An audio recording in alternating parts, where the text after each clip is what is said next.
Minji Park stood at the tall iron gates of the Whitmore estate, looking up at the beautiful mansion that sat far back on the hill. The evening sun made the white stone walls glow like gold. She could hear music and laughter floating down from the house. Cars were lined up behind her, waiting to enter. Expensive cars, the kind that cost more than most people earned in 10 years. She looked down at her worn messenger bag and pulled out the invitation. It was thick, cream-colored paper with gold writing. Very fancy. Catherine Whitmore had sent it to her 3 weeks ago with a personal note. Minji had almost thrown it away. She did not like these kinds of events. But Catherine had been kind to her, and the charity was important. So she came. A man in a black suit walked up to her window. No, wait, she was not in a car. She had walked here from the bus stop 2 miles away. The man stopped when he reached her. He looked her up and down. His eyes moved from her simple white shirt to her plain jeans, then to her old sneakers. His face changed. The professional smile disappeared. "Can I help you?" he asked. His voice was cold. "I am here for the charity gala," Minji said. She held out her invitation. "I was invited by Mrs. Whitmore." The man did not take the invitation. He crossed his arms. "This is a private event. Invitation only." "I have an invitation," Minji said again. She kept her voice calm and polite. "Right here." The man finally looked at the paper in her hand. He barely glanced at it. "Where did you get this?" "Mrs. Whitmore sent it to me." "I need to see some identification," he said. His voice was sharp now. Behind Minji, a black Mercedes pulled up. The gate opened immediately. The car drove through without stopping. Minji reached into her bag and pulled out her ID. The man looked at it, then at her, then back at the invitation. His frown grew deeper. "This does not look right," he said. "What does not look right?" Minji asked. "The invitation. It looks fake." Minji felt her heart beat faster, but she kept her face calm. "It is not fake. Mrs. Whitmore sent it to my office address. You can call her and ask." Another car pulled up behind her. This time it was a white Rolls-Royce. The driver honked. Minji stepped to the side. The security man waved the Rolls-Royce through without even checking. The woman in the back seat wore diamonds that caught the light. She stared at Minji as she passed. "Ma'am, I'm going to have to ask you to leave," the security man said. He had a name tag. "Richard Sterling." "Head of security, I have a valid invitation," Minji said. "Why are you letting other people in without checking, but not me?" Sterling's face turned red. "Because they belong here." They arrived properly. In appropriate vehicles. Dressed appropriately. He looked at her clothes again. "This is a high-class event. We have standards." "Standards about what people wear?" Minji asked quietly. "Standards about who attends," Sterling snapped. "Now, I do not know where you got that invitation, but I am certain it is not legitimate. Maybe you found it somewhere. Maybe someone gave it to you as a joke. Either way, you need to leave before I call the police." More cars were arriving now. People were starting to notice the scene at the gate. Minji saw faces turning toward her. She heard whispers.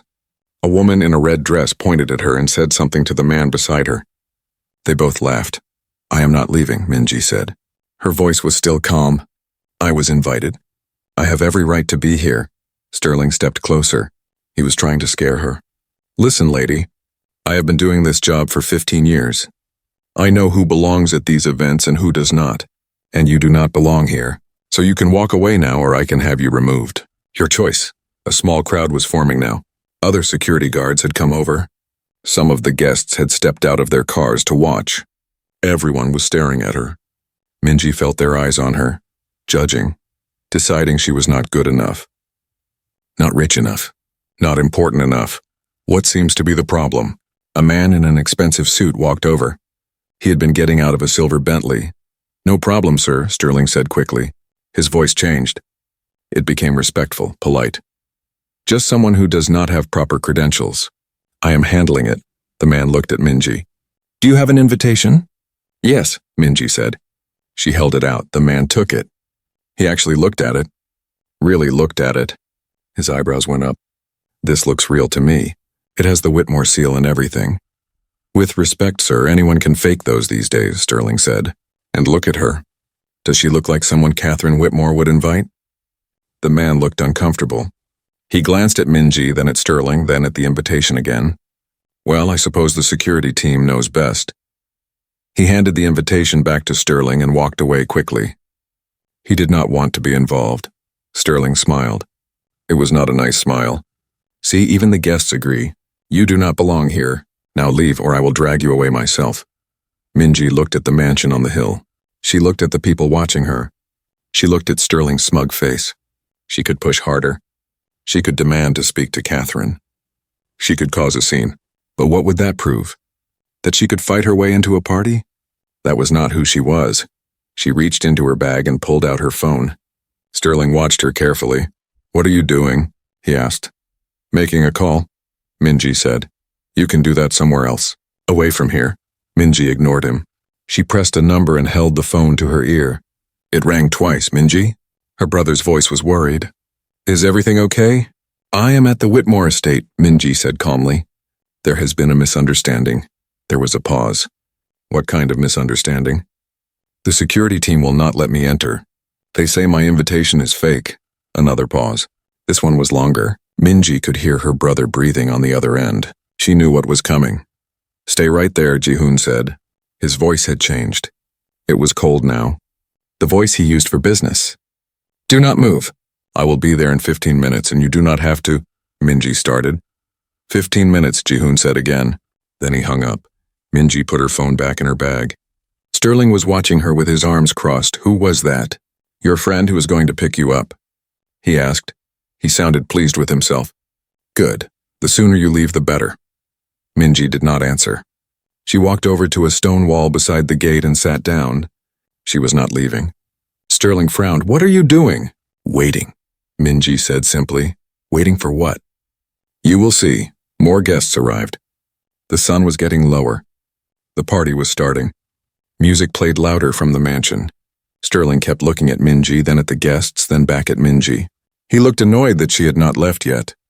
But she was sitting outside the gate, not causing trouble, so he could not do much about it. A woman in a blue dress walked past. She stared at Minji. Is she homeless? The woman whispered to her husband. Must be, the husband said. Probably looking for handouts. They walked through the gate without showing any invitation. Sterling smiled and greeted them like old friends. Minji sat quietly and waited. She checked her watch. 12 minutes had passed. Her brother had said 15. That meant 3 more minutes. She knew he would not be late. He was never late. In the distance, she heard something. A low rumble. Like thunder, but the sky was clear. Sterling heard it too. He turned toward the road. The rumble grew louder. It was not thunder. It was engines. Many engines, all coming closer. Minji stood up and brushed off her jeans. Sterling looked at her, then at the road, then back at her. For the first time, she saw uncertainty in his eyes. What is that? He asked. Minji smiled. It was a small smile. Sad, almost. That is my family. The first vehicle appeared around the bend in the road. It was a black SUV. Large, expensive, but that was just the beginning. Behind it came another SUV, then another. Then a Rolls-Royce. Silver and gleaming in the evening light. Behind that, a Bentley. Then a Mercedes Maybach. Then more SUVs. They kept coming. The rumble of engines filled the air. Sterling's face went pale. The guests who were still waiting to enter turned to look. Everyone stopped talking. Even the music from the mansion seemed quieter. The convoy moved slowly, steadily like a river of metal and glass flowing toward the gates. The first SUV stopped right in front of the entrance. The door opened. A man in a black suit stepped out. He was tall and professional looking. He spoke into a small radio on his wrist. Then he opened the back door of the Rolls-Royce. A man stepped out. He was in his mid-30s, wearing a dark suit that probably cost more than Sterling made in 6 months. But it was not the suit that made people stare. It was his face. His expression. He looked angry. Not loud angry. Cold angry. The kind of angry that meant trouble. He scanned the area. His eyes found Minji immediately. His expression changed. The anger disappeared, replaced by concern. Minji, he said, walking straight toward her. He ignored everyone else. The guards. The guests. The security team. Are you all right? I am fine, Ji-hoon, Minji said. Did anyone hurt you? Her brother looked her over carefully, checking. No. They just would not let me inside. Ji-hoon's jaw tightened. The anger came back. He turned to look at Sterling, but before he could speak, another car door opened. A woman stepped out of the Bentley. She was in her late 50s, elegant in a simple black dress. Her hair was pulled back. She wore pearls. Just pearls. No other jewelry. But she did not need any. She had the kind of presence that made people step back automatically, power and grace mixed together. Behind her, an older man emerged. Mid-60s, gray hair, kind eyes, but those eyes were hard right now. Hard and cold, Mom. Dad. You did not have to come, Minji said quietly. Of course we did, her mother said, as Seo-Yoon Park walked over and put her arm around Minji's shoulders. No one treats our daughter this way. More people were getting out of the vehicles now. Men and women in expensive clothes. Some looked like business people. Others like lawyers. All of them looked serious. They formed a loose group around the Park family. Protective. Ready. One of the guests near the gate gasped. Is that Ji-hoon Park? From Park Industries. Oh my God, another woman whispered. And that is Seo-Yoon Park. I saw her on the cover of Business Weekly last month. Wait, a man said loudly. That old man is Taemin Park, the tech mogul. He is worth billions. The whispers spread fast. Park, the Park family. Everyone knew that name. One of the richest families in the country. Maybe the world. Park Industries had buildings in every major city. They owned technology companies, real estate, manufacturing plants. The family was legendary. Sterling stood frozen. His face had gone from pale to gray. He was starting to understand. Starting to realize what he had done. A van pulled up. News crew. They must have been covering the charity event. But now they were pointing cameras at the convoy. At the Park family. Reporters jumped out with microphones. They started shouting questions. Mr. Park, what brings you to the Whitmore estate?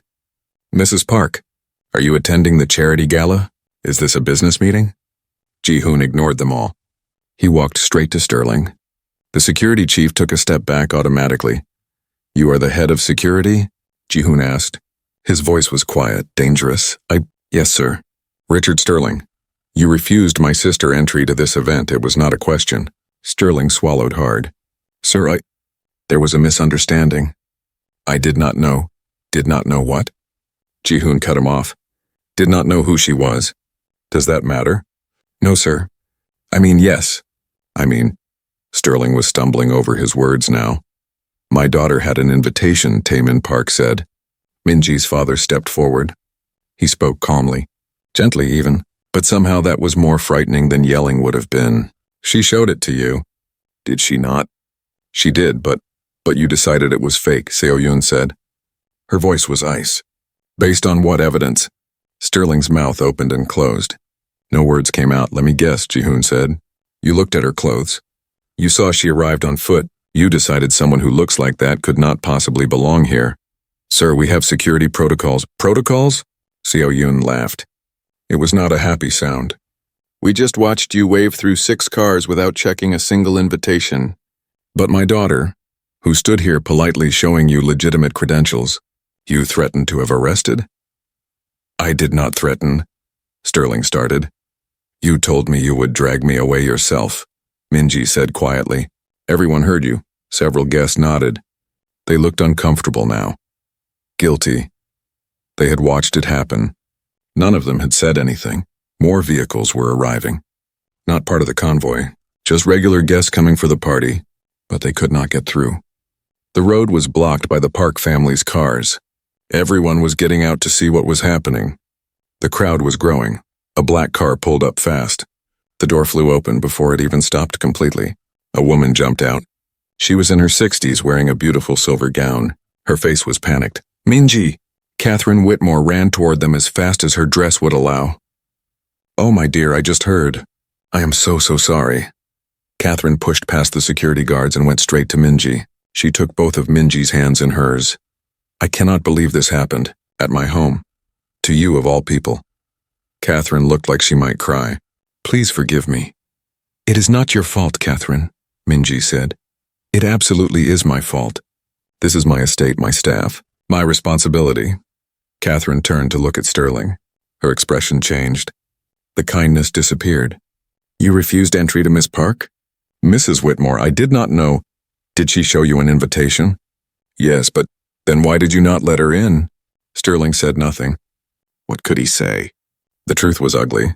He had judged her by her appearance, by her clothes, by the fact that she came on foot instead of in a limousine.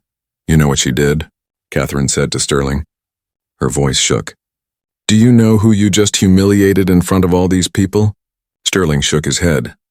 This woman, Catherine said, pointing at Minji, donated $5 million to tonight's charity, anonymously. She did not want credit, did not want attention. She just wanted to help people. Gasps from the crowd. $5 million. The number seemed to echo in the air. This entire event, Catherine continued, was organized to honor her work, her humanitarian projects, the medical supplies she has personally delivered to disaster zones, the schools she has built, the lives she has saved, and you treated her like a criminal. Sterling looked like he wanted the ground to swallow him. His face was red now. Sweat beaded on his forehead. Minji Park does not use her family name when she works, Catherine said. She does not want special treatment. She wants to be judged by her actions, not her bank account. But you judged her anyway. Just in the opposite way. A reporter pushed forward with a microphone. Mr. Park, do you have a statement about what happened here? Ji-hoon looked at the camera. My sister was humiliated tonight. Not because she did anything wrong. Not because her invitation was invalid. But because she was dressed simply. Because she arrived humbly. Because she does not wear her wealth like a costume. He paused. The crowd was silent. Everyone was listening. This man, Ji-hoon pointed at Sterling, saw her clothes and decided she was not worth his respect. He saw her arrive on foot and decided she did not belong. He made a judgment in 30 seconds based on nothing but appearances. And this is not just about my sister. This happens to people every day. People who are judged for being poor, for being different, for not looking the part. More cameras were recording now. Phones were out. People were taking videos. This was going to be everywhere by morning. Seo-yoon stepped forward. My daughter chooses to live simply. She works with people in poverty, in disaster zones, in places most of us will never see. She does not wear designer clothes because the people she serves cannot afford them. She does not arrive in limousines because the communities she helps have never seen one. She lives the way she does because she believes wealth is not about what you display. It is about what you do with it. Taiman nodded. And tonight she was punished for that choice. Humiliated for being humble. Rejected for being real. Sterling was shaking now. I am sorry, he whispered. I did not know. That is the problem, Ji-hoon said coldly. You should not have to know who someone is to treat them with respect. Catherine turned to Sterling. Her face was stone. You are fired. Effective immediately. Pack your things and leave my property. Mrs. Whitmore, please, now, Catherine said, before I change my mind and do something worse. 2 other security guards escorted Sterling away. He walked with his head down past all the guests, past the cameras, past the cars. Everyone watched him go. No one looked sorry for him. Catherine turned back to Minji. Please come inside. This night was supposed to honor you. Let me try to make this right. Minji looked at her family. Her mother squeezed her shoulder. Her father smiled sadly. Ji-hoon nodded. Okay, Minji said quietly, but I am not changing my clothes. The gates opened wide. Minji walked through first, still in her simple jeans and white shirt. Her family followed close behind. The security team that remained looked nervous. They held the gates and stepped aside quickly. No one wanted to make another mistake tonight. The walk up to the mansion was long, a curved driveway lined with lights, beautiful gardens on both sides. In the distance, the white mansion glowed against the darkening sky. Minji could hear the party clearly now. Music, laughter, the sound of people having a good time. They had no idea what had just happened at the gates. Guests who had been waiting outside followed at a distance. No one wanted to miss what happened next. The news cameras stayed at the gate. Catherine had security keep them out. But phones were still recording. This story was already spreading across the internet. Are you sure about this? Ji-hoon asked his sister quietly. We can leave. Go home. You do not have to prove anything to these people. I know, Minji said. But the charity matters. The people who will be helped tonight matter. I will not let what happened ruin that. Seo-yoon walked beside her daughter. You are stronger than me. I would have left. No, you would not. Minji said with a small smile. You would have done exactly this. Her mother smiled back. Sad, but proud. They reached the main entrance. Large wooden doors carved with beautiful designs. A butler stood there looking worried. He had heard what happened. Everyone had. Miss Park, he said, bowing slightly. Mrs. Whitmore asked me to tell you how deeply sorry we all are. Please come in. He opened the doors. Inside was beautiful. A huge entrance hall with marble floors and a grand staircase. Crystal lights hung from the ceiling. Paintings covered the walls. Everything was perfect, expensive, the kind of place that usually made Minji uncomfortable. But tonight she was not thinking about the house. She was thinking about all the eyes that would be on her when she walked into that ballroom. All the people who would judge her. Again. The butler led them through the entrance hall and down a corridor. They could hear the party ahead. Music was playing. String quartet, very elegant. Conversations floated out through the open doors. Then the butler stopped. The grand ballroom, he said. Then he stepped aside. Minji took a breath. Ji-hoon touched her arm. I am right here, he said. We all are. She nodded. Then she walked through the doors. The ballroom was huge. Easily 200 people inside. Maybe more.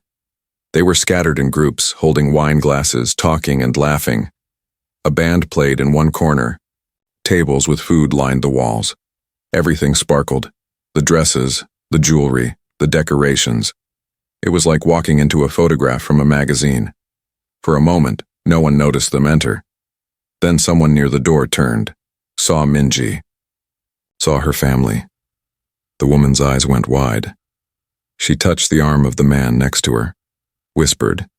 He turned too. Then more people turned, like a wave spreading across water. The conversations died, one by one, group by group, until the whole room was silent. Just the music playing and 200 people staring at the doors, at Minji in her jeans and simple shirt, at the Park family standing behind her. Catherine Whitmore was near the front of the room. She had run ahead to tell people what happened. Now she walked quickly toward Minji. Other people moved aside to let her through. Everyone, Catherine said. Her voice carried across the silent room. I need to tell you something. Something terrible happened tonight. People glanced at each other, confused, worried. Our guest of honor, Miss Minji Park, was denied entry to this estate. Catherine's voice shook with anger. By my own security team, in front of everyone. She was humiliated, accused of having a fake invitation, threatened with arrest, all because of how she was dressed. More gasps, whispers starting again. Minji saw faces in the crowd. Some looked shocked, others looked guilty, a few looked angry. Some of you were there, Catherine continued. At the gates. You saw what happened, and you did nothing. The guilty faces looked down at the floor. Minji Park is the reason we are all here tonight, Catherine said. She donated $5 million to this charity, anonymously. She did not want recognition. She just wanted to help people, and this is how we treated her. A man in the crowd spoke up. Minji recognized him. Marcus Chen, a businessman. He had been at the gates. He had watched Sterling humiliate her. Mrs. Whitmore is right, Marcus said.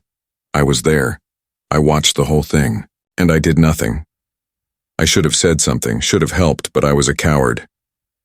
He turned to Minji. I am sorry, truly sorry. A few other people nodded, murmured agreements, but most stayed quiet. The real question, a woman's voice, called out, is why she dresses like that if she is so rich. Everyone turned to look. The woman who spoke wore a bright red dress covered in diamonds. She held a wine glass and looked annoyed. Excuse me, Seo-yun said. Her voice was cold. I mean, if she did not want to be judged, she should dress appropriately, the woman said. This is a formal event. She shows up in jeans. What did she expect? She expected to be treated like a human being, Ji-hoon said. His voice cut across the room like a knife. She showed a valid invitation. That should have been enough. But surely you understand how it looks, another man said. He wore an expensive suit and a watch that probably cost $50,000. Security has to be careful. Anyone could claim to have an invitation. She did not claim, Taemin said quietly. She showed one, a real one, and she was still turned away. Why? Be honest. No one answered. I will tell you why, Taemin continued. Because she did not look rich enough. She did not arrive in a fancy car. She did not wear expensive clothes. So she was judged as less than, as someone who did not belong. And that, Seo-Yun added, says more about all of you than it does about her. The room was silent again. Uncomfortable. People shifted on their feet, looked away. No one wanted to admit it, but everyone knew it was true. Catherine spoke again. This event was organized to honor Minji's humanitarian work. She has spent the last 5 years working in disaster zones, in war zones, in places where people have nothing. She has helped build schools, hospitals, water systems. She has saved lives, countless lives, and she does it without wanting credit, without seeking attention. She just does it because it needs to be done. Someone started clapping, then another person, then more. Soon half the room was applauding, but not everyone. Some people still looked unconvinced, still looked like they thought Minji should have dressed better. A woman walked forward from the crowd. She was older, maybe 70. She wore a simple blue dress. No jewelry except a small cross on a chain. Miss Park, the woman said, you do not know me, but I know you. Or rather, I know your work. 3 years ago you came to the village where my sister lives, in Cambodia, after the floods. Everything was destroyed. People were dying from disease. No clean water, no medicine. You came with your team. You stayed for 2 months. You worked alongside everyone else, carrying supplies, treating the sick. My sister said you slept in a tent like everyone else, ate the same food, never complained. The woman's eyes filled with tears. My sister's children are alive because of you, her whole family. They all would have died if you had not come. And you never told anyone your real name. You never asked for anything in return. You just helped and then left. Minji felt her throat tighten. She remembered that village, remembered the woman's sister, a mother with 4 small children and no husband. He had died in the floods. Your sister, Minji said softly. Is she okay now? She is wonderful, the woman said. The village has clean water now, a medical clinic, all because of what you started. She wanted to thank you, but she could never find you. You disappeared. I did not disappear, Minji said. I just went where I was needed next. The woman reached out and took Minji's hand. Thank you. From my whole family. Thank you. Another person stepped forward, a young man this time, maybe 30 years old. Miss Park, I work for the medical charity that distributes supplies in Africa. We met once, briefly. You came to our office and asked questions about our work, about what we needed. I thought you were just a volunteer coordinator. Then 3 days later we received a donation, enough to fund our operations for a whole year, anonymous. But I always wondered if it was you. Minji did not confirm or deny. She just smiled slightly. More people came forward, one by one. People who worked for charities, people who had been helped by her programs, people who knew her work even if they had not known her name. They all told stories, stories of the things Minji had done, the lives she had touched, the communities she had served. The people in fancy dresses and expensive suits got quieter, started to understand. This was not just a rich person writing checks. This was someone who actually did the work, who got her hands dirty, who lived what she believed. I think, Catherine said after the last person had spoken, we all need to learn something tonight. Real wealth is not about what you wear or what you drive. It is about what you do, who you help, what you give back. She turned to the crowd. Tonight was supposed to be a celebration, a fundraiser. We have already raised $2 million for charity. But I think we can do better. I challenge everyone here to think about what they heard tonight, about what Minji has done, and to give accordingly. I will match whatever is raised, Ji-hoon announced, dollar for dollar. Minji's words hung in the air. People looked uncomfortable. Some nodded slowly, understanding what she meant. Others frowned, not wanting to admit they might be part of the problem. The party continued, but it was different now. Quieter, more thoughtful. People talked in smaller groups. The laughter was softer. Some guests came up to Minji to apologize, to say they understood now, to promise they would do better. She thanked them politely, but she could see in their eyes that most would forget by next week. This was just an interesting story to tell at their next dinner party. Marcus Chen approached her near the food table. He looked nervous. "Miss Park," he said, "may I speak with you for a moment?" "Of course," Minji said. He took a breath. "I cannot stop thinking about what I did. Or rather, what I did not do. I stood there and watched that security guard treat you terribly. I knew it was wrong. I even thought about saying something.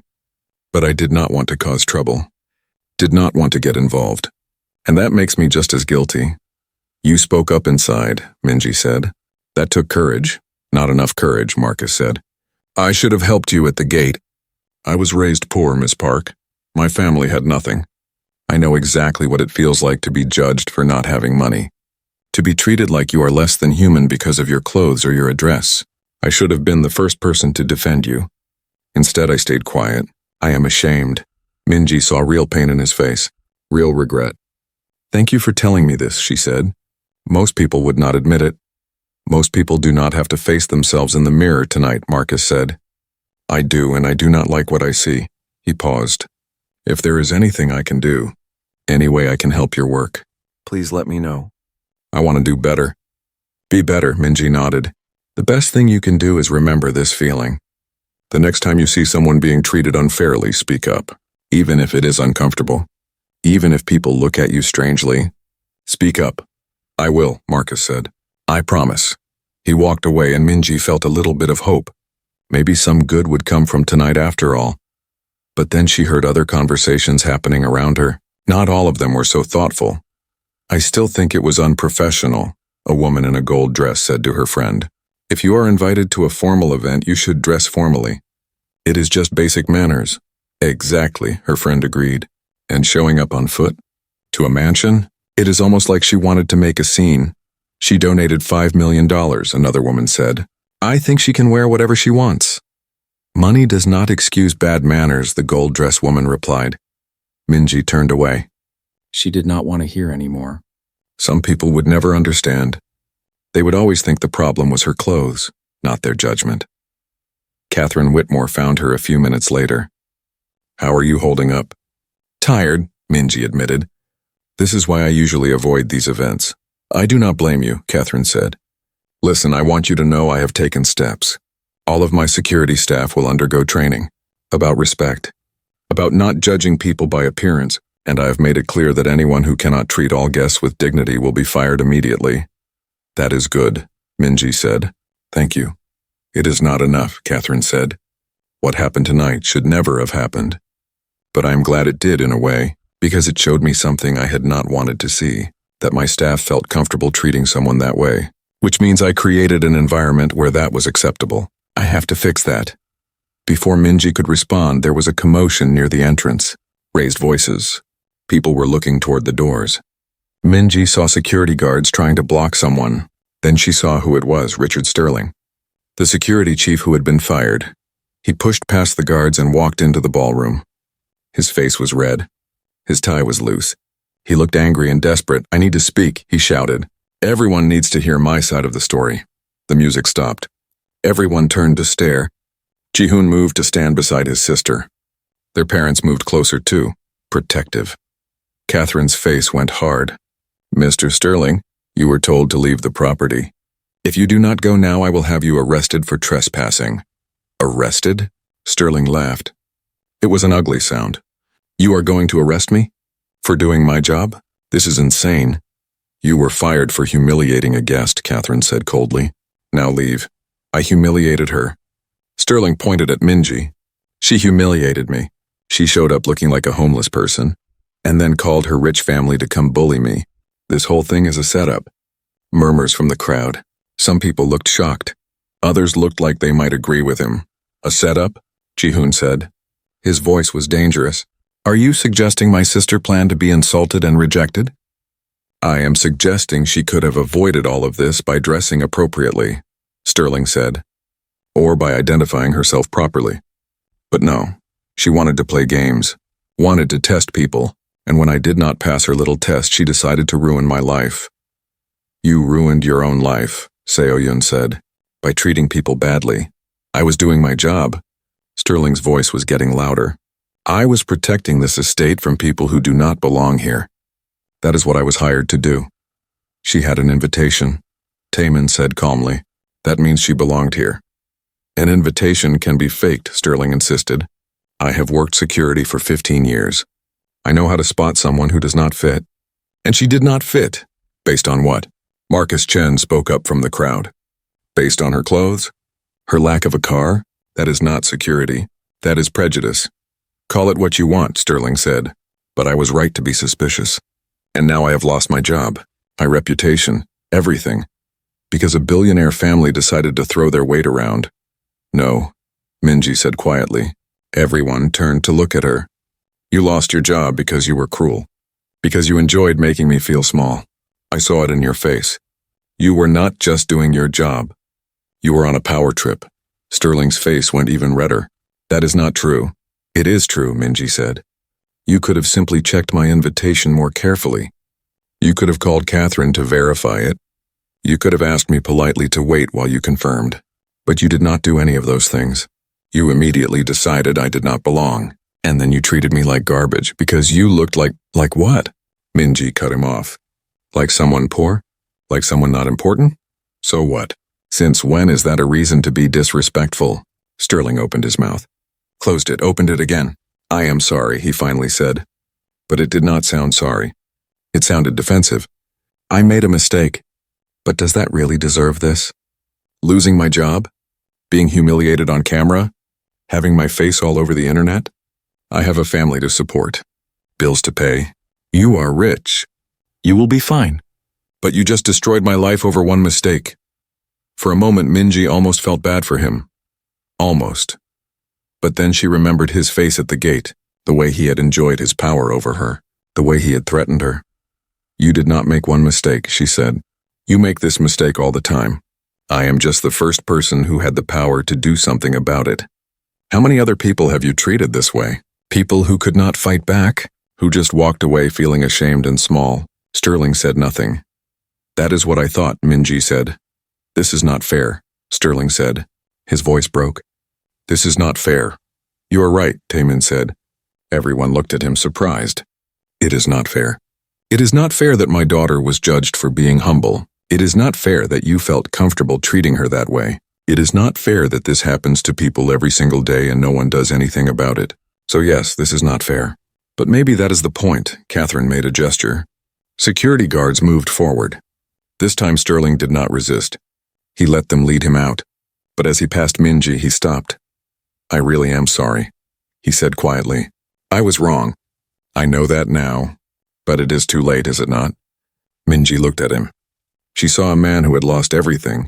A man who maybe finally understood what he had done. But understanding did not fix it. Could not fix it. Yes, she said. It is too late. Sterling nodded and walked out. The doors closed behind him. The room was silent for a moment. Then the music started again. Conversations resumed. People tried to get back to normal. But Minji knew nothing was normal. This night would have consequences. Already she could see people on their phones, reading, reacting. The story was spreading fast. Ji-hoon checked his phone. His expression darkened. You need to see this. He showed Minji the screen. It was a news article. Already posted.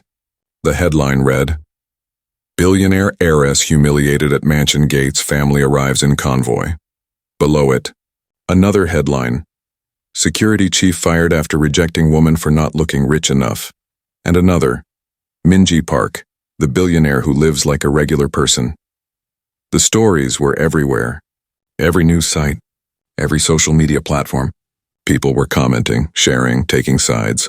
Some supported Minji, called Sterling a bully, said this showed everything wrong with how society treats poor people. Others said Minji should have dressed better, that she was causing drama, that rich people should look rich. This is going to get worse before it gets better, Ji-hoon said. He was right.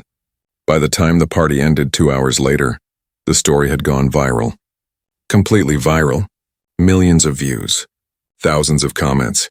The hashtag Park Convoy was trending worldwide. Videos of the convoy arriving had been watched 20 million times. Someone had recorded Sterling's speech inside the ballroom. That was being shared everywhere too. People were analyzing every detail. Every word. Every expression. Minji felt sick. This was exactly what she had always tried to avoid. Attention. Fame. People knowing her name and face. She had spent years working quietly, anonymously, helping people without wanting credit. And now all of that was gone. I want to go home, she said to her family. Of course, her mother said. Let us go. They said goodbye to Catherine, who apologized again and again. Minji forgave her because it truly was not Catherine's fault. Then they walked out to the convoy of cars. Cameras were still at the gates. Reporters shouting questions. Lights flashing. It felt like a nightmare. Minji got into the car with her family and closed her eyes. She did not want to see the cameras. Did not want to see the crowds. She just wanted this day to be over. But as they drove away, she knew it was only beginning. 3 days passed. 3 days of madness. The story would not die. If anything, it kept growing. Every news channel talked about it. Every website wrote articles. Every social media platform exploded with opinions. Minji stayed in her small apartment. The same apartment she had lived in for 5 years. 1 bedroom. Simple furniture. Nothing fancy. She liked it here. Or she used to like it. Now reporters camped outside the building. Cameras pointed at her windows. She could not leave without being followed. Her phone rang constantly. Interview requests. Speaking invitations. People wanting her story. She ignored all of them. But they kept coming. On the 3rd day, her family came to visit. They had to use a back entrance to avoid the cameras. Ji-hoon brought food. Her mother brought flowers. Her father brought worry. You cannot hide forever, Ji-hoon said as they sat in her small living room. I am not hiding, Minji said. I am just waiting for this to die down. It is not going to die down, her mother said gently. Not anymore. You are famous now, whether you want to be or not. Minji knew she was right, but she did not want to accept it. She had worked so hard to stay anonymous, to keep her work separate from her family name. All of that was gone now. Have you seen what people are saying? Her father asked. No, Minji lied. She had seen. She had seen all of it. The good and the bad. Many people supported her. They called her a hero, said she proved that real wealth was about character, not money. They praised her humanitarian work, her choice to live simply, her dedication to helping others, but just as many people criticized her. They said she was pretentious, that living in a small apartment when she could afford a mansion was fake humility, that she was trying to look better than other rich people, that the whole thing at the gate was a publicity stunt. Some even said she deserved what Sterling did because she should have dressed appropriately. The comments hurt, more than Minji wanted to admit. They do not understand, she said quietly. They think I live this way to make a point, to judge other rich people. But that is not why. I live this way because it feels right. Because when I work with people who have nothing, I do not want to go home to a mansion. It feels wrong. You do not have to explain yourself to anyone, her mother said. But maybe I do, Minji said. Maybe that is the problem.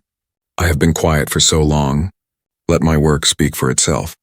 But now people are filling in the blanks with their own stories, making me into something I am not. So what do you want to do? Ji-hoon asked. Minji thought about it. She had been thinking about it for 3 days. I want to go back, she said finally. To the work. To the people who need help. I have been stuck here for 3 days doing nothing, while people are suffering. People I could be helping? The media will follow you, her father warned. Wherever you go, whatever you do, they will turn it into a story. Let them, Minji said. Something had changed in her voice. A decision made. Let them follow. Let them see what the work actually is, not press releases or charity galas. The real work. Maybe that will stop some of the noise. Her family exchanged looks. worried looks, but also proud. Where will you go? Her mother asked. There is a medical clinic in Guatemala that needs supplies, Minji said. I was supposed to go next week anyway. I will go now. Today. As soon as I can arrange transport. We can have the jet ready in 2 hours, Ji-hoon said. No, Minji said firmly. No private jets. No family security. No convoys. I go the way I always go. Commercial flight. Local transport. Just me and my team. Minji, that is not safe anymore, her father said. You are too well known now. People will recognize you. Maybe, Minji admitted. But I am not going to let this change how I work. If I start traveling in private jets and surrounding myself with security, then I become the thing people think I am. Some rich person playing at charity. I am not that. I will never be that. Her mother reached over and took her hand. You are the bravest of all of us. I am not brave, Minji said. I am just stubborn, they laughed. It felt good to laugh. It had been a heavy 3 days. There is something else you should know, Ji-hoon said. His voice was serious now. Richard Sterling, the security chief. He did an interview yesterday. Minji's stomach dropped. What did he say? Ji-hoon pulled up a video on his phone. Showed it to her. It was Sterling, sitting in what looked like a cheap apartment. He looked tired. Defeated. I want to apologize, Sterling said in the video. To Minji Park and her family. I was wrong. Completely wrong. I judged her based on her appearance. I treated her disrespectfully. And I am paying the price for that now. I lost my job. My reputation. But that is not why I am apologizing. I am apologizing because I finally understand what I did. How I made her feel. And I am sorry, he paused. Looked down at his hands. But I also want to say something else, he continued. What I did was wrong. But I'm not the only one who thinks this way. Our whole society judges people by what they look like, by what they wear, by what they drive. We all do it. Every day. I just got caught doing it. And now everyone wants to act like they would never do what I did. But that is not true. Most people would have done exactly the same thing. The video ended. Minji sat back. She did not know what to feel. Part of what Sterling said was true. People did judge by appearances. It happened constantly, but that did not excuse what he did. He is trying to make himself the victim, Ji-hoon said, trying to say everyone is a hypocrite for criticizing him. Maybe everyone is, Minji said quietly. Minji, I am not defending him, she said quickly. What he did was wrong. But he is right that this is a bigger problem. Bigger than one security guard at one mansion. This is about how we all treat each other. Her father nodded slowly. So what will you do? I will do what I always do, Minji said. I will go where I am needed. I will help people, and I will let my actions speak louder than any interview or statement could. 6 hours later, Minji was at the airport. Commercial terminal. Economy class ticket. One small bag. Her usual team of 3 volunteers met her there. They did not care about the news stories. They just cared about the work. But other people did care. As Minji walked through the airport, people recognized her. Some pointed. Some took photos. A few came up to talk to her. You are Minji Park, a young woman said. I saw the story about what happened. I just wanted to say thank you for showing people that money does not make you better than anyone else. Thank you, Minji said. An older man approached. He did not look friendly. You rich people are all the same, he said, acting humble. But you go home to your billions at the end of the day. You do not know what real struggle is. Minji looked at him. She could argue. Could tell him about the places she had been. The things she had seen. But what would that prove? Nothing. You are right, she said simply. I do not know what your struggle is. But I am trying to help where I can. That is all. The man looked surprised.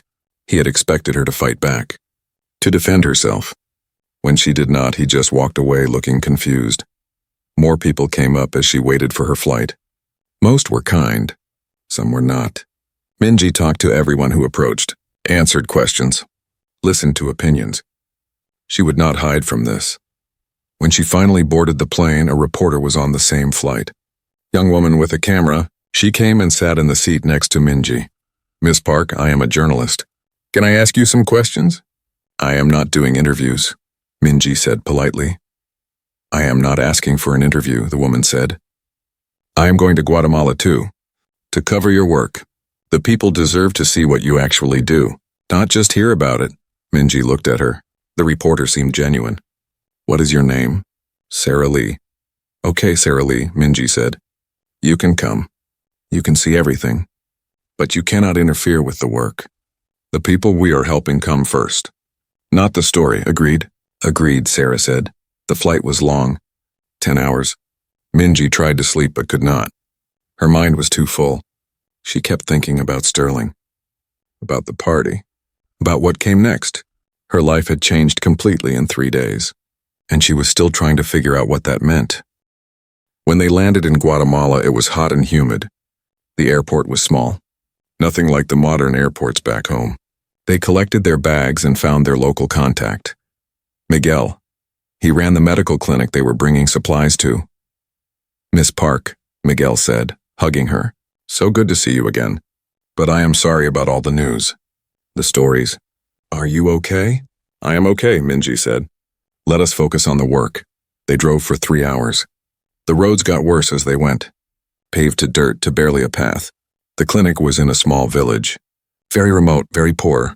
Houses made of scrap metal and wood. Children playing in the dust. The clinic itself was just one building. 4 rooms. Basic equipment. But it served 20 villages in the area. Thousands of people. And they were running out of medicine. Running out of supplies. That was why Minji had come. Sarah, the reporter, filmed everything. The drive. The village.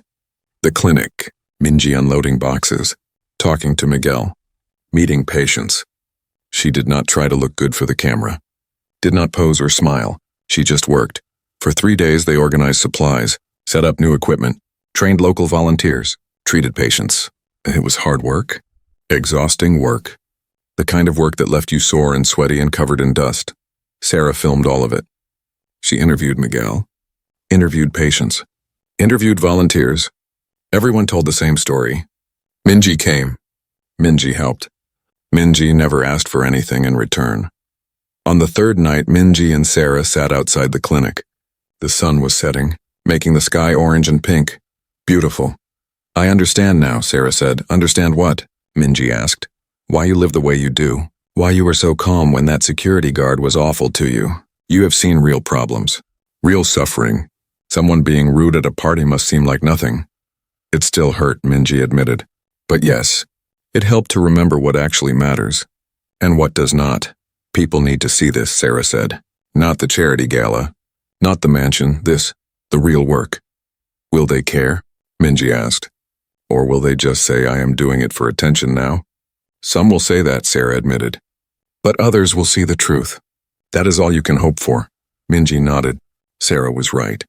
She could not control what people thought. Could not make everyone understand. She could only keep doing the work. Keep helping where help was needed. The rest would work itself out or it would not. Either way, she would be okay. 2 weeks after the incident at the Whitmore estate, Sarah Lee's documentary aired. It was called The Real Minji Park. 30 minutes of footage from Guatemala. Minji working in the clinic. Carrying supplies. Treating patients. Sleeping in a small room with no air conditioning. Eating simple food with the volunteers. The documentary went viral. Even bigger than the original story. People watched Minji covered in sweat, holding a sick child while waiting for the doctor. They watched her teach a local woman how to purify water. They watched her sit with an elderly man who was dying, just holding his hand because he was alone. No makeup. No fancy clothes. No cameras following her around making everything perfect. Just real work, hard work. Important work. The comments changed. Slowly, but they changed. I judged her, one person wrote. I thought she was playing at being humble. But this is who she really is. I was wrong. We need more people like this, another commented. Not just writing checks, actually helping. I am embarrassed, someone else admitted. I sided with Sterling. I thought she should have dressed better. But after seeing this, I understand. How could she wear designer clothes to a place like this? She would look ridiculous, disrespectful. But not everyone changed their mind. Some people still insisted it was all for show, that she only went to Guatemala because of the cameras, that she was still pretentious for living in a small apartment when she could afford better. Some people, Minji learned, would never be convinced, and that was okay. Back home, things were shifting. Catherine Whitmore had followed through on her promises. All her staff underwent training on respect and dignity. She fired 2 more employees who had made jokes about Minji's clothes. She made it clear that judgment based on appearance would not be tolerated on her property. Other wealthy people noticed. Some quietly started their own changes. Better treatment of staff. Less focus on appearances. More focus on action. It was small. Just ripples. But ripples spread. Marcus Chen, the man who had witnessed Minji's humiliation, did what he promised. He sold his 3rd vacation home, donated the money to Minji's foundation. Then he volunteered, went to Cambodia for a month to help build wells. He posted about it on social media, not to brag, but to challenge others. I spent 30 years accumulating things, he wrote. 1 month helping people gave me more satisfaction than all those years combined. His post inspired others. A small movement started. Wealthy people questioning their priorities. Not all of them, not even most, but enough to notice, enough to matter. Richard Sterling's life had gone in a different direction. After his interview, he disappeared from the public eye. But Minji heard through Catherine that he had found a job, security guard at a grocery store. Much lower pay, much less prestige. But he was still working, still supporting his family. Minji thought about him sometimes. She did not hate him. She never had. She just felt sad that it took losing everything for him to understand. But that was often how people learned. Through consequences, through pain. One day a letter arrived at Minji's apartment. It was from Sterling, handwritten. She almost threw it away, but curiosity made her open it. Dear Miss Park, it read, I do not expect you to respond to this. I do not even know if you will read it, but I needed to write it anyway. I've been thinking a lot about that night, about what I did, about why I did it, and I realize now that I spent my whole career judging people, making quick decisions about who belonged and who did not. I told myself it was about security, about doing my job, but it was really about power, about feeling important, about putting other people down so I could feel higher. The letter continued. I see it now everywhere, in how people treat cashiers, waitstaff, janitors, anyone they think is beneath them. I was that person, and it makes me sick. I cannot undo what I did to you, but I am trying to be better. At my new job, I talk to everyone with respect. I help elderly people carry groceries. I smile at kids. Small things, but they matter. You taught me that. Thank you. Minji folded the letter, put it in her desk drawer. She believed him. His words felt genuine. Would he have learned without losing everything? Probably not, but he learned. That was something. 3 months after the incident, Minji received an invitation from a university. They wanted her to speak to their students about conscious wealth, about using privilege responsibly, about living with integrity. She almost said no. She hated public speaking, hated being in front of crowds. But her mother convinced her. You have a platform now, Seoyun said, whether you wanted it or not. You can use it for good, or you can hide from it. But hiding helps no one. So Minji agreed. She prepared a speech, practiced it, hated every minute of preparing it. But when the day came, she stood in front of 500 students and spoke. I'm not here to tell you how to live, she started. I am not here to say my way is the only way. But I am here to ask you to think, to really think, about what you value, what you want your life to mean, what you want people to say about you when you are gone. She told them about Guatemala, about the clinic, about the people she met there, about the child who had died because they could not afford medicine that cost $5. $5. Less than a coffee at a fancy shop. I have money, Minji said. My family has money. I could buy anything, go anywhere, do anything. And for a while that felt good. But it also felt empty, because having things does not make you happy. Not really. Not for long. What makes you happy is knowing you matter, that your life made a difference, that the world is better because you were in it. The students listened, really listened. Some took notes. Some filmed on their phones. Some just stared, thinking hard. When I was rejected at those mansion gates, Minji continued, I could have gotten angry, could have caused a scene, could have used my family name to force my way in. But what would that have taught anyone? That money equals power? Everyone already knows that. Instead, I waited. I let things unfold naturally. And what happened showed everyone something more important. That judgment based on appearance is wrong. That respect should not depend on what someone wears or drives or owns. She paused, looked out at all those young faces. Some of you will be very successful, she said. You will make money, have power, influence. When that happens, remember this moment. Remember that how you treat people matters. That kindness costs nothing. That respect should be given freely, not earned through displays of wealth.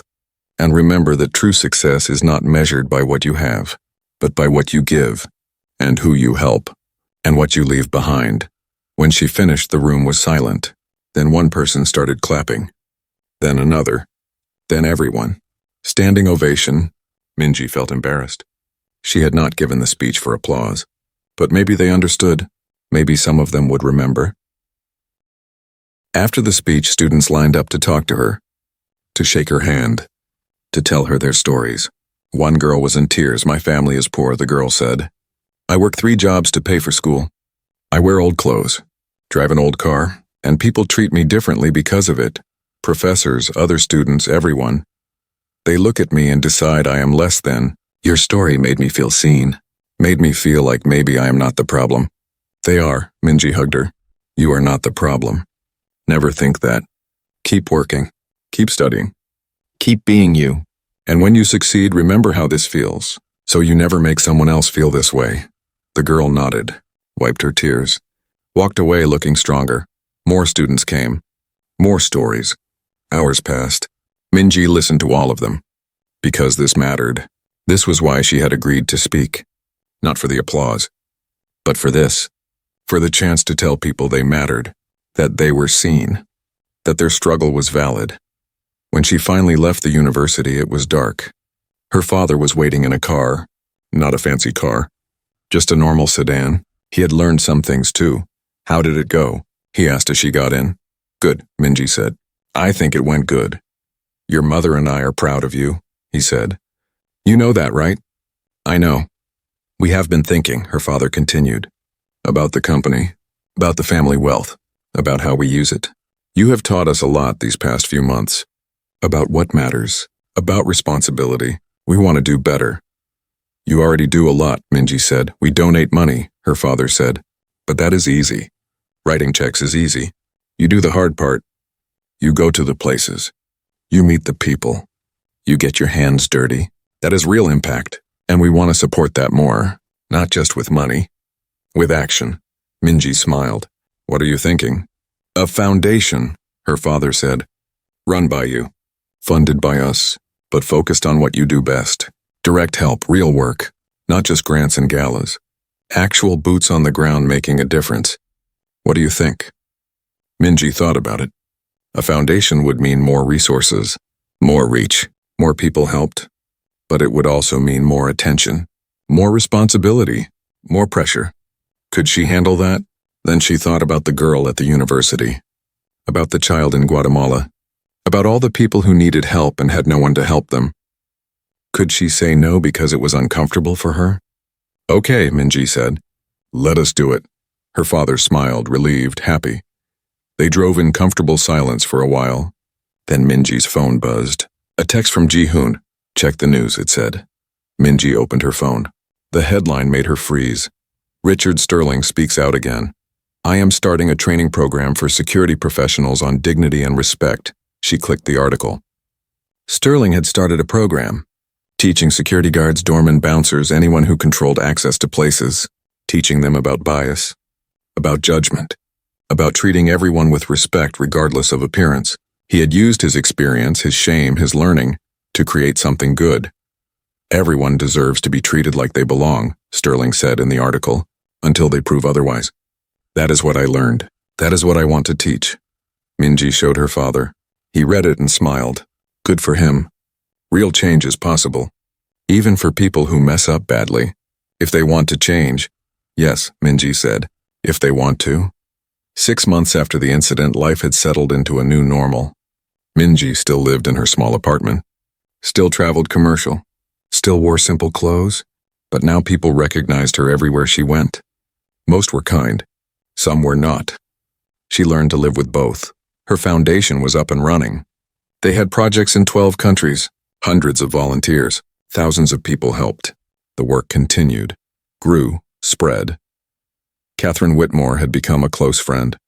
She visited Minji's projects, saw the work firsthand, started her own initiatives. They talked weekly, planning, sharing ideas, building something bigger than either could build alone. Marcus Chen had quit his job, sold his company, devoted himself full-time to humanitarian work. He and Minji worked together sometimes. He told her often that she had changed his life, given him purpose. She always said he had done that himself. But he insisted she was the catalyst, and Richard Sterling's training program was growing. He had trained over 500 security professionals, had plans to expand, to reach thousands. Some people still hated him for what he did, but others saw his genuine change, his real remorse, his commitment to making things better. One evening, Minji sat in her apartment, alone, quiet. She looked around at her simple space. Her old furniture, her worn books. Part of her wondered if she should move, get something nicer. She could afford it now even more than before. The foundation paid her a small salary. Her family had set up a trust. She had more money than she would ever need. But this apartment felt right, felt like home. Why change it? Her phone rang. It was a number she did not recognize. She almost did not answer. But something made her pick up. Miss Park? A young voice, female, nervous. My name is Elena. I was at the Whitmore estate that night. I saw what happened to you. I did not say anything then. I was too scared. But I wanted to thank you. Because watching you that night, watching how you handled it, taught me something. Taught me to be brave. To speak up when things are wrong. Last week I saw someone being treated badly at a restaurant. Because of their race. And I spoke up. I said something. I stopped it. Because of you. Because you showed me that speaking up matters. Minji felt tears in her eyes. Thank you for telling me that. No, thank you, Elena said. For being you.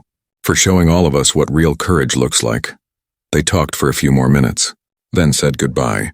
Minji hung up and sat in the quiet, thinking. One person spoke up at a restaurant. Small thing. But maybe that person would speak up again. Maybe they would inspire someone else. Maybe that someone would inspire another. Ripples spreading outward. Forever. That was how change happened. One person at a time. One choice at a time. One brave moment at a time. Minji looked at the picture on her wall. A photo from Guatemala. The child she had held in the clinic. He was healthy now, smiling, alive. That was why she did this. Not for fame, not for recognition, not even to prove a point, but because it mattered. Because every life mattered. Because she could help. So she did. Her phone buzzed again.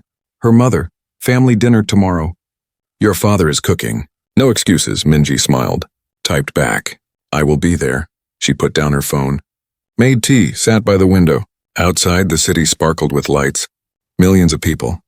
All with their own stories. Their own struggles. Their own dreams. She could not help everyone. Could not solve every problem. Could not right every wrong. But she could do her part. Could live with integrity. Could treat people with respect. Could use her privilege for good. That was enough. It had to be enough. In the distance, she heard sirens, an ambulance rushing to save someone. She said a quiet prayer for whoever was hurt, for the doctors who would treat them, for the family who waited. Then she took a sip of tea and let herself rest. Tomorrow she would fly to Kenya, a water project that needed oversight. More work, more people to help, more lives to touch. But tonight she could rest. She had earned it. And somewhere out there, in mansions and apartments and houses and shelters, people were making choices. Some were choosing kindness, choosing respect, choosing to see people as people regardless of appearance or wealth or status. Not everyone. Not even most people. But enough. Enough to make a difference. Enough to change things. Slowly. One person at a time. One moment at a time. Ripples spreading outward. Forever. And that, Minji thought, was everything.